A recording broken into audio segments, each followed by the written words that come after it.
नमस्कार दोस्तों, ऋग्वेद के प्रथम मंडल के 56वें सूक्त में आपका बहुत बहुत स्वागत है।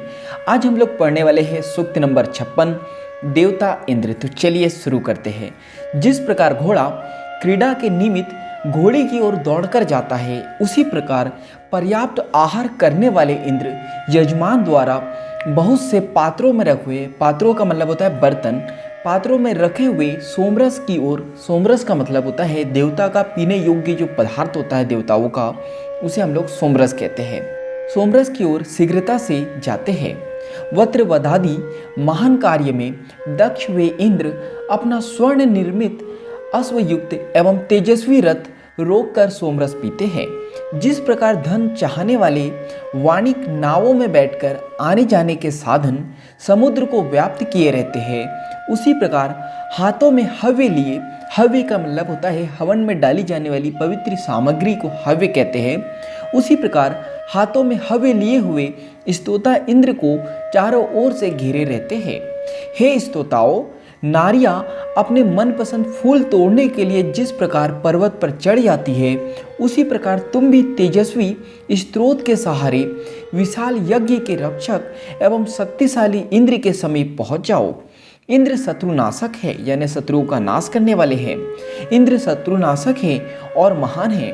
इंद्र की दोष रहित एवं शत्रुनाशकारी शक्ति वीर पुरुषों द्वारा करने योग्य संग्राम में पर्वत की चोटी के समान विराजमान होती है।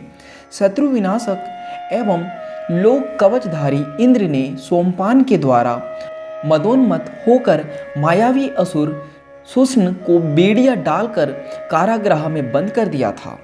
हे स्तोता, जिस प्रकार सूर्य नित्य उषा का सेवन करते हैं, नित्य का मतलब होता है हमेशा और उषा का मतलब होता है प्रातः काल यानी सुबह है।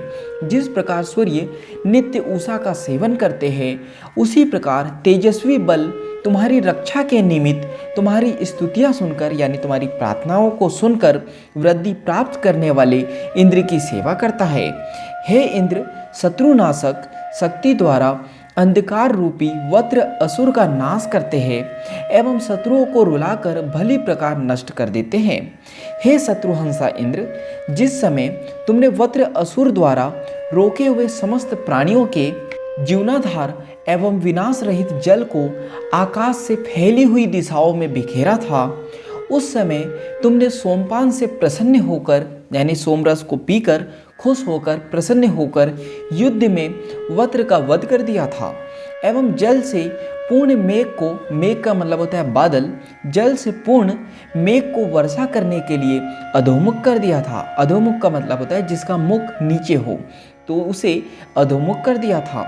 हे इंद्र, तुम वृद्धि को प्राप्त करके समस्त विश्व के जीवनाधार वर्षा के जल को अपने बल द्वारा आकाश से धरती के भागों में स्थापित कर देते हो। तुमने सोमपान से प्रसन्न होकर यानी सोमरस को पीकर प्रसन्न होकर जल को मेघ से, मेघ का मतलब होता है बादल, जल को मेघ से पृथक कर दिया है यानी अलग कर दिया है एवं विशाल पाषाण के द्वारा वज्र को नष्ट कर दिया है। तो यहाँ पे सूक्त नंबर 56 समाप्त होता है। आज के लिए इतना ही। धन्यवाद।